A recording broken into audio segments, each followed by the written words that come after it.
Hello students and welcome back to Indus Ranger online class. इससे पहले की videos में हमने 1909 तक जो इंडियन काउंसिल एक्ट है उसके साथ साथ जो उसको बाद में फिर 3 साल बाद फिर ये कह दिया जाएगा कि ये कम्युनल रिप्रेजेंटेशन को रिप्रेजेंट करता है, और उसके बाद फिर जो मुस्लिम है और बाकी चीज़ों को जो कम्युनिज्म को जो फ्यूल प्रोवाइड करे, ठीक है, कम्युनलिज्म को जो फ्यूल प्रोवाइड करे, ऐसे एलिमेंट्स इसमें डाल दिए गए थे। ठीक, तो 1909 तक जो लेजिस्लेटिव जो काउंसिल्स थी, जो चीज़ें उसमें होनी चाहिए थी वो डिस्कस की हैं हमने, ठीक है, कि क्या क्या चीज़ें होनी चाहिए। आई थिंक जूम पे और फिर जो ये आपके जियो मीट है इस पर हमने काफ़ी इंपॉर्टेंट पॉइंट्स डिस्कस भी कर लिए थे। नो डाउट यहाँ पे भी इसको डिस्कस करेंगे, उसके साथ साथ क्या है कि और भी जो फैक्ट्स हैं उसको भी नोट डाउन करते चलेंगे। ठीक, 1909 में देखो ये तो चीज़ें हम डिस्कस कर चुके थे कि 1909 का जो इंडियन काउंसिल एक्ट है उसका बैकग्राउंड क्या था। ठीक है, बैकग्राउंड में हम डिस्कस कर चुके हैं। ठीक, तो बैकग्राउंड तक की चीज़ें हैं वो एज इट इज़ रहेंगे, बट आपको उसमें से होमवर्क करना है। होमवर्क ये रहेगा आपका कि जो 1909 का जो काउंसिल एक्ट है, जो उसमें सेम चीज़ें, जैसे मान लो कि अगर कह रहे हैं कि इंपीरियल लेजिस्लेटिव काउंसिल में सीट 15 से 50 कर दी गई, कहीं 16 से 60 कर दी गई, तो ये कहाँ कर दी गई थी, क्योंकि ये बेसिक फैक्ट्स है, ये सेम एज इट इज़ रहेगा। बट आपको ध्यान होना चाहिए कि कोई भी लेजिस्लेटिव काउंसिल या फिर क्या है कि अगर एग्जीक्यूटिव काउंसिल में मेंबर बनाया जाता है या फिर ऐसे कोई अमेंडमेंट लाया जाता है, लॉ लाया जाता है, तो उसके पीछे का मेन इंटेंशन क्या है गवर्नमेंट का। ठीक है, अगर आपको पता है कि आधार बिल लाया गया, तो आधार बिल लाया तो उसके पीछे गवर्नमेंट क्या है। अगर मान लो कि 3 तलाक बिल या फिर हिंदू कोड बिल लाया जा रहा है, तो उसके पीछे का मेन इंटेंशन क्या है गवर्नमेंट का। अगर आपको इंटेंशन पता चल जाएगा तो ऑब्वियस आप क्या करोगे, बिल के बारे में समझ जाओगे। और अगर एग्जाम में क्या होता है कि मान लो कि आपको पॉइंट्स नहीं पता, बट आपको इंटेंशन पता है कि गवर्नमेंट इस इंटेंशन से ये बिल लेकर के आई थी, तो चीज़ें आपके लिए काफ़ी ज़्यादा क्लियर हो जाती हैं और आप एलिमिनेट कर सकते हो ऑप्शन। ठीक है, अब इसमें क्या है ध्यान रखना आपको कि 1907 में हमने देख लिया था कि सूरत का स्प्लिट हो चुका है। ठीक, 1907 से लेकर के 1918 होगा, ठीक है, ध्यान रखिएगा, 1907 से लेकर 1918 का जो टाइम पीरियड है, इसमें छुटपुट तरीके से बहुत सारी रिवोल्यूशनरी एक्टिविटीज़ होती हैं। ठीक, मतलब जिसे हम कहते हैं ना, एक तो पहले हम एक्सट्रीमिज्म पढ़ रहे थे, बट इसमें क्या है कि जो उससे भी थोड़ा सा ज़्यादा, मतलब कि इसमें ये था कि कांग्रेस में ही 2 लोग बढ़ गए। एक तो जो पॉलिसी जो चल रही थी उससे सेटिस्फाइड थे, एक अनसेटिस्फाइड थे, तो उन्होंने कहा कि नहीं, हम एक्सट्रीमिज्म मेथड अडॉप्ट करेंगे और क्या करेंगे, कंट्री को आज़ाद कराने की कोशिश करेंगे। ठीक है, मगर उसके बाद भी ऐसे बहुत सारे यूथ थे, मतलब यूथ लोग ऐसे थे कि उनका ये था कि चलो ठीक है, एक जो एक्सट्रीमिज्म चल रहा है वो तो ठीक है, और बाल गंगाधर तिलक के अंदर और ये जो मॉडरेट्स हैं इसमें भी चल रहा है, बट वो इस तरीके से चाहते थे, वो इंस्पायर्ड थे गैलिबार्डी से, वो इंस्पायर्ड थे मजीनी से, वो गोरकी से इंस्पायर्ड हैं। ठीक है, उसके साथ साथ ऐसे वो, जैसे आप मूवीज़ में देखते हो कि इन्होंने अपने कुछ ग्रुप बना लिया है, उसके बाद फिर वो क्या कर रहे हैं, आर्म्स और एम्यूनिशंस लूट रहे हैं। ठीक है, उसके बाद फिर डकैती डाल रहे हैं, जिससे क्या है कि गवर्नमेंट को डायरेक्टली क्या हो, हिट पड़े। ठीक, उसके साथ साथ क्या है कि इन्होंने अपने बहुत सारे ऐसे सीक्रेट सोसाइटीज़ बना ली हैं। ठीक है, जहाँ पे क्या है कि अपने जैसे सिमिलर मेंटालिटी वाले लोगों को और भी इकट्ठा करते चले जा रहे हैं, और इनका इंटेंशन क्या है कि ऐसे जितने भी ब्रिटिशर्स हैं जो कि काफ़ी ज़्यादा करप्ट हैं या फिर मतलब मान सकते हैं कि बहुत ज़्यादा रूड हैं या फिर इंडियन सोसाइटी को जो ढंग से या देखना नहीं चाहते हैं, ठीक है, तो उनको असैसिनेट कर दिया जाएगा, उनका असैसिनेशन कर दिया जाएगा, या फिर क्या है कि उनका जो ट्रेजरी है वो लूट लिया जाएगा। ठीक, या गवर्नमेंट को किसी ना किसी तरीके से क्या है कि हैम्पर करना है, उसके जो काम है उसको रोकना है। ठीक है, तो एक्सट्रीमिज्म और जो मॉडरेट्स हैं इसमें जब बहुत सारे यूथ अपने जो फीलिंग्स है उसका एक्सप्रेशन नहीं पाते, तो ऐसे बहुत ढेर सारी वो छोटी छोटी सोसाइटीज़ बनाना स्टार्ट कर देते हैं, या तो इंडिया से या फिर अब्रॉड। ठीक है, अब बहुत सारे जो स्टार्टिंग में थे उन्होंने क्या किया कि 1909 से लेकर 1911 के बीच में 1911 के बीच में क्या करते हैं कि इंडिया में ही अपने सारे के सारे जो रिवोल्यूशनरी एक्टिविटीज़ हैं वो करते हैं। बट प्रॉब्लम क्या होता है कि 1909 से 1918 का जो टाइम पीरियड है इसमें ऑलमोस्ट क्या है कि 186 to 200 जो रिवोल्यूशनरीज हैं उनको जो ब्रिटिशर्स हैं वो क्या करते हैं, फांसी पे लटका देते हैं। ठीक, तो अगर रिवोल्यूशन है वो तभी तक कैरी फॉरवर्ड हो सकेगा जब तक से क्या है कि लीडर मेंटेन है, और लीडर ही नहीं है तो फिर रिवोल्यूशन कौन करेगा। तो उन्होंने फिर डिसाइड किया कि नहीं, हम क्या करेंगे 2 जगह से, बाद में फिर ये बाकी जगह में फैल जाता है कि या तो यूरोप या तो यूएस। ठीक है। यहाँ से क्या करेंगे, अपनी सीक्रेट सोसाइटीज़ को फॉर्म कर लेंगे और यहीं से सारी की सारी एक्टिविटीज़ को हम ऑर्गेनाइज करते चलेंगे।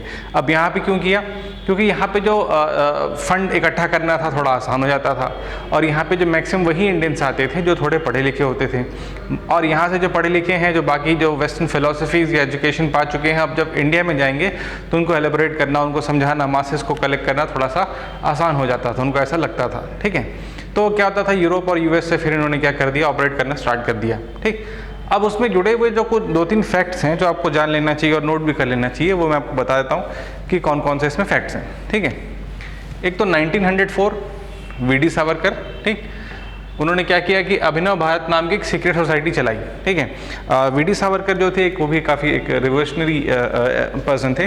बाद में इनको ब्रिटिशर्स क्या करते हैं कि जेल भेज देते हैं, मल्टीपल टाइम भेजा जाता है इनको। ठीक है, क्योंकि पॉलिटिकल जो पार्टी है भी उसमें ये कंसिस्टेंटली न्यूज़ में रहते हैं, तो उसमें भी आप इनके बारे में थोड़ा सा पढ़ लीजिएगा, कौन सी बुक इन्होंने लिखी है वो पढ़ लीजिएगा। ठीक है, तो बस ध्यान रखिएगा, वीडी सावरकर ने 1904 में क्या किया, अनुशीलन जो अभिनव भारत की सीक्रेट सोसाइटी बनाई। ठीक है, जिसमें क्या था कि फंड इकट्ठा करना, यूथ को ब्रिटिश की पॉलिसीज़ के बारे में बताना।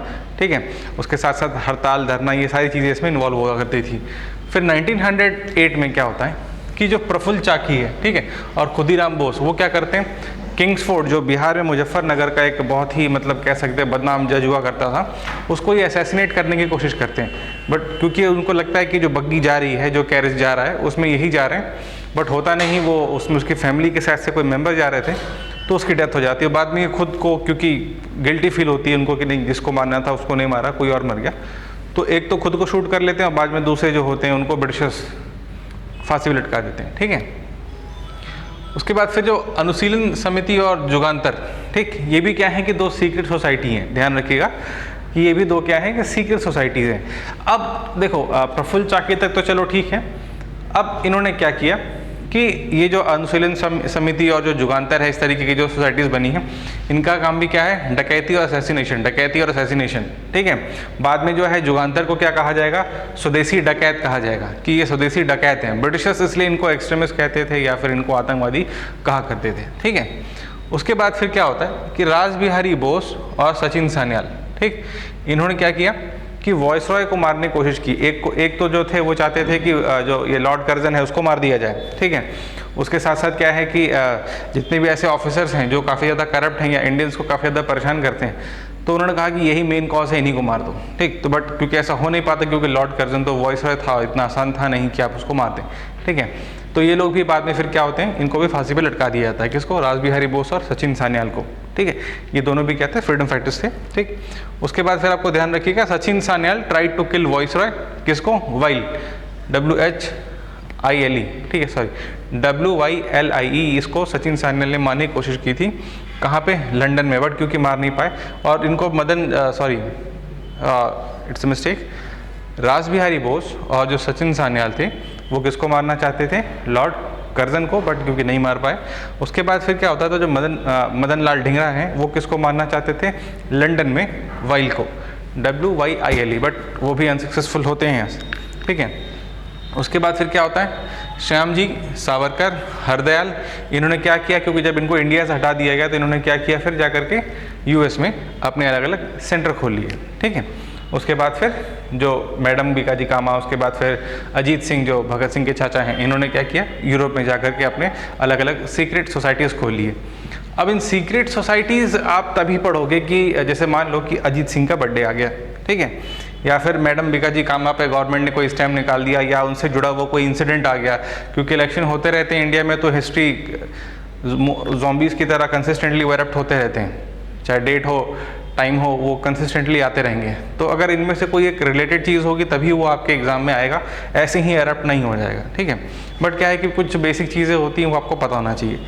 तो ये ऐसा टाइम पीरियड है कि 1909 से 1914 तक, जब तक से गांधी जी इंडिया में आ नहीं जाते हैं, या फिर जिसे कि हम कहते हैं कि ग्रोथ ऑफ नेशनलिज्म, या फिर गांधीन एरा का जिसे हम स्टार्टिंग कहते हैं, जब तक से वो चीज़ें नहीं आ जाएंगी तब तक से आपको 1909 से लेकर के 1913 है, यहाँ तक मैक्सिमम आपको फिर गदर मूवमेंट, होम रूल, ठीक है, उसके बाद फिर और भी जितने भी नॉर्थ में, साउथ में, वेस्ट में, ईस्ट में जितने भी ऐसे छोटे छोटे रिवोल्यूशनरी एक्टिविटीज़ हुई हैं उनके बारे में जानना है। 1911 का जो कलकत्ता जो दिल्ली कैपिटल ट्रांसफ़र हुआ है उसके बारे में जानना है, ठीक है। और हमारा जो ये पूरा का पूरा टॉपिक है, देखो इंडिपेंडेंस जो है या फिर आप मॉडर्न इंडिया जो है उसको पढ़ने के बहुत सारे तरीके हैं। या तो आपको सबसे पहले जो बेसिक चीज़ वो तो जो बताई गई थी आपको कि सारे के सारे गवर्नर जनरल और वॉइसरॉय को पढ़ डालो, ठीक है। बट जो लेजिस्लेटिव एक्ट्स हैं, ठीक है, एक्ट, कमीशन, ठीक, इन्हीं सब चीज़ों में क्या होता है कि जो सोसाइटी होती है उसकी जो फीलिंग्स होती हैं उसमें क्या होती हैं, कोडेड होती हैं। और इसी के थ्रू फिर क्या होगा, कॉन्स्टिट्यूशनली या फिर क्या होता है कि बाय लीगल प्रोसेस हम क्या करेंगे, इंडिपेंडेंस गेन करेंगे। क्योंकि सारी की सारी चीज़ें कल के दिन, जैसे अगर मान लेते हैं 1935 का जो गवर्नमेंट ऑफ इंडिया एक्ट है, 50% से ज़्यादा जो कॉन्स्टिट्यूशन में आपके जो लॉ हैं, जो आर्टिकल है, वो यहीं से लिए गए, ठीक है। और इसमें बहुत सारी चीज़ क्या है कि नेहरू रिपोर्ट में तो एग्जैक्टली क्या है कि जो लेजिस्लेटिव एक्ट्स और जो कमीशन है वो क्या कर रहे हैं, सोसाइटी के जो नीड है या फिर इंडियन जो भीड़ है उसकी डिमांड्स को, उसकी नीड को उसमें कोड कर रहे हैं, ठीक है। और यही चीज़ फिर क्या हो रही है, हम बाई पेपर, ऑन पेपर, मतलब जैसे मान लो कि हमें आज़ादी चाहिए, हमें फंडामेंटल राइट्स चाहिए, वो तो चलो ठीक है, मैं और आप आपस में डिस्कस कर रहे हैं। बट जब हमें क्या इसको गवर्नमेंट से डिमांड करना है तो हम क्या करेंगे कि ऑन पेपर हम इसको लीगली डिमांड करेंगे। जब लीगली डिमांड करेंगे तो फिर पार्लियामेंट में जो हमारे लीडर है उसको डिस्कस करेंगे, ठीक है। तो इसी तरीके से फिर क्या होगा, धीरे धीरे आपको इंडिपेंडेंस मिलता चला जाएगा। बट क्योंकि हम जब लेजिस्लेटिव एक्ट्स या पढ़ेंगे उसको तो इसमें फिर बहुत सारी चीज़ें आ जाएंगी, इसमें रिवॉल्ट आ जाएगा, ठीक है, इसमें फिर वर्ल्ड वॉर सारी चीज़ें आ जाएंगी। मतलब हम क्या करेंगे, इसी को समेटते हुए इसमें आपस में चलेंगे, ठीक है। तो आई थिंक ये वीडियोस पसंद आए होंगे आपको। नहीं आएगा तो फिर आप जो भी चीज़ें इसमें कम बेसी रह गई या फिर आपको लगता है कि नहीं ये चीज़ें इसमें और ऐड होनी चाहिए तो आप मुझे जूम या फिर जो लाइव क्लासेस उसमें आप बता सकते हैं। तो मिलते हैं अगली वीडियो में और भी फैक्ट्स के साथ। Thank you.